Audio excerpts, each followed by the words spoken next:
শেখ হাসিনা সরকার পতনের পর বাংলাদেশের বর্তমান রাষ্ট্রপতি মোহাম্মদ শাহাবুদ্দিনকে অপসারণের দাবি জানিয়েছেন বৈষম্যবিরোধী ছাত্র আন্দোলনের অন্যতম সমন্বয়ক হাসনাত আব্দুল্লাহ। আজ দুপুরে এক ফেসবুক পোস্টে এ দাবি জানান তিনি।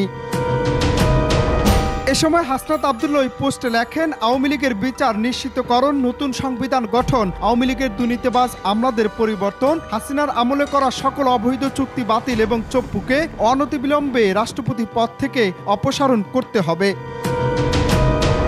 সারা দেশে কোটা সংস্কার আন্দোলনের পর এক দফার তোপে পড়ে রাষ্ট্রপতির কাছে পদত্যাগপত্র জমা দিয়ে দেশ ছেড়ে পালিয়ে যান সাবেক প্রধানমন্ত্রী শেখ হাসিনা। তবে সেই আন্দোলনের অন্যতম 6 সমন্বয়কের মধ্যে হাসনাত আব্দুল্লাহর ভূমিকা অপরিসীম। জীবনের ঝুঁকি নিয়ে দেশ স্বাধীনের পর এবার আওয়ামী লীগ সরকারের নিয়োগ চুক্তি দেশের জন্য কল্যাণ বয়ে আনবে না বলে মনে করেন তিনি।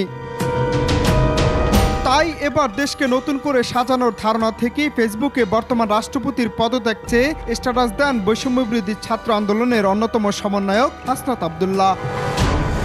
অনন্ত হাসান মাসুদ, বাংলা টিভি, ঢাকা।